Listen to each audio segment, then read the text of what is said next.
Shalom, bien-aimé de Dieu. À toi qui m'entends ce matin, je prie que le Seigneur te bénisse. Je prie que le Seigneur te garde. Je prie que la faveur de notre Père soit ton partage et que toutes les voix qui s'élèvent contre toi se taisent maintenant au nom de Jésus. Amen.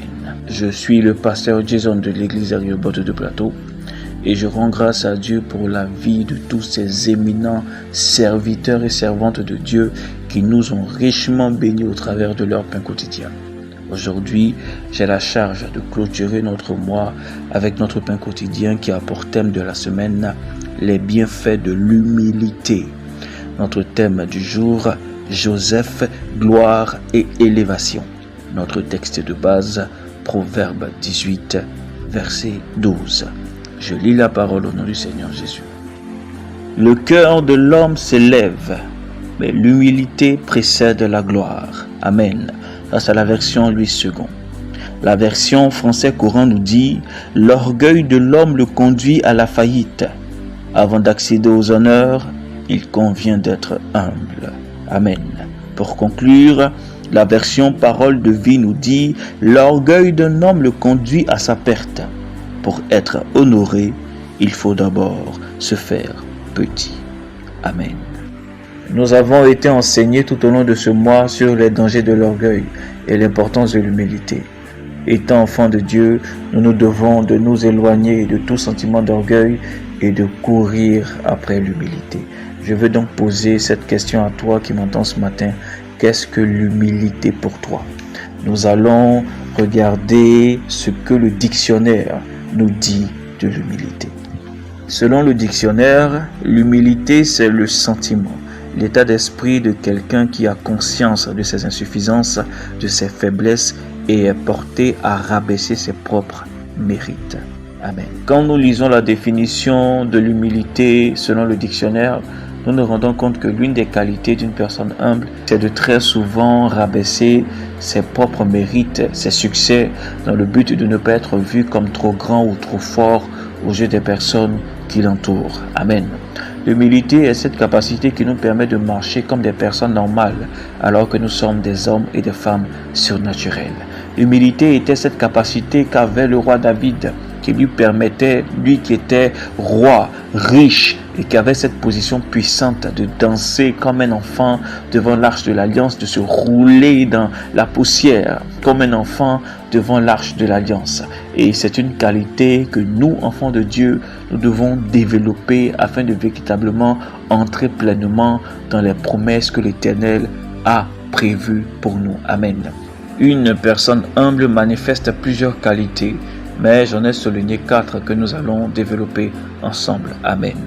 Première qualité d'une personne humble, elle a une grande conscience de soi. Elle vit en accord avec ses valeurs, ses faiblesses, ses forces et ses imperfections. Amen. Une personne humble ne cherche pas à paraître pour ce qu'elle n'est pas. Elle assume ses forces, elle assume ses faiblesses, mais elle travaille dans le but de grandir, dans le but de s'améliorer, sans toutefois chercher à écraser les autres. J'ai toujours eu un problème avec ces personnes qui, pour grandir, qui pour progresser, se sentent obligées de salir la réputation des autres, se sentent obligées de vilipender les autres, d'écraser les autres avant de grandir. Cela n'est pas le comportement d'un enfant de Dieu. Et si toi qui m'entends, fils et fille de Dieu, tu manifestes un tel caractère, je t'invite à aller dans la présence de Dieu et à supplier le Saint-Esprit afin qu'il te délivre, car cela ne représente pas un fils du royaume. Amen. Deuxième qualité d'une personne humble, elle demande des conseils et pose des questions sans prétendre tout savoir. Elle est capable de reconnaître lorsqu'elle a besoin de ressources externes pour atteindre un objectif. Amen. Lorsque nous pensons que nous sommes supérieurs aux autres et que nous connaissons tout, nous devons faire attention, nous sommes loin de l'humilité. Lorsque nous sommes bloqués dans une tâche et que nous savons que des frères ou des sœurs ont la solution à ce problème, mais nous préférons nous taire et rester dans ce problème, comprenons que nous sommes loin de l'humilité. L'Éternel Dieu lui-même, avant de détruire Sodome et Gomorrhe, a dit « Cacherai-je ce que je vais faire à Abraham ? Dieu, dans toute sa souveraineté, voulait avoir l'avis d'Abraham sur ce qu'il s'apprêtait à faire. Si l'Éternel Dieu est capable de faire ça, à plus forte raison nous qui sommes faibles. Nous devons avoir cette capacité de solliciter des frères, des sœurs face à une situation précise. Nous devons de demander conseil afin de ne pas prendre de mauvaises décisions. Troisième qualité d'une personne humble, elle n'a pas peur de reconnaître ses erreurs et assumer ses actes en acceptant les conséquences sans blâmer les autres. Elle perçoit toute situation comme une opportunité de croissance et d'apprentissage. Amen. J'ai toujours eu un problème avec ces personnes qui ont du mal à reconnaître leurs erreurs et à assumer les actes qu'ils ont posés.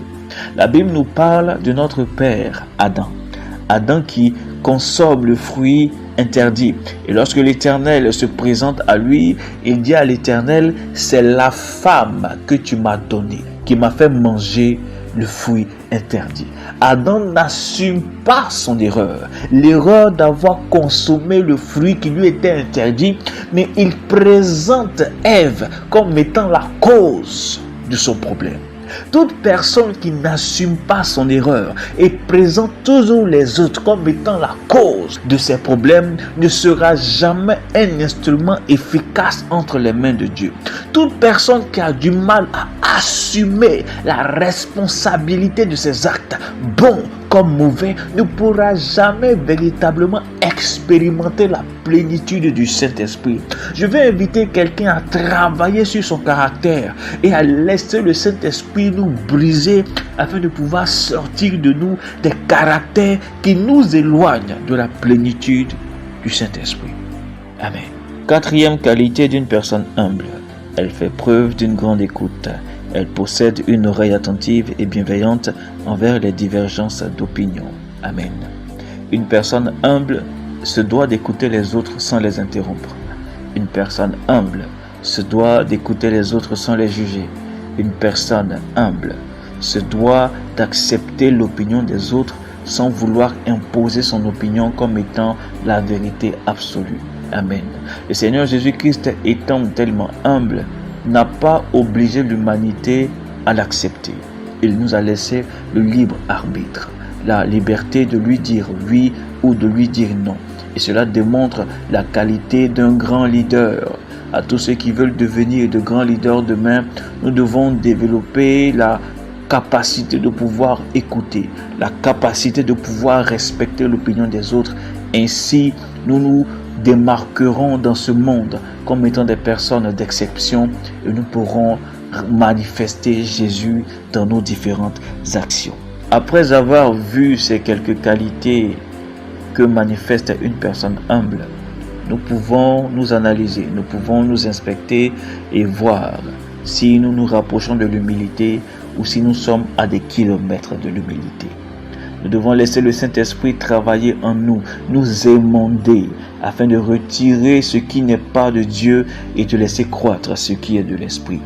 Nous avons tendance à prier afin de recevoir de grandes grâces, de grandes bénédictions, de grandes visitations. Nous prions afin que le Saint-Esprit nous donne une couronne, en oubliant que Dieu ne donne ses couronnes qu'aux personnes qui sont capables de jeter ces couronnes par terre, comme le font les 24 vieillards. Joseph, qui avait été humilié, battu, vendu, n'a pas tenu rigueur à ses frères. Il a jeté sa couronne par terre et s'est jeté dans les bras de ses frères en pleurant, malgré tout ce qu'il lui avait fait. Toute grandeur prend racine dans l'humilité, car c'est l'état d'humilité qui te fera reconnaître que tout ce que tu as accompli ne vient pas de toi, mais c'est la pure grâce de Dieu. Mon message pour toi en ce matin est: aspire à l'humilité, recherche l'humilité, aie soif de l'humilité, afin que tu sois un instrument vivant et puissant entre les mains du Saint-Esprit. Que Dieu te bénisse. Shalom.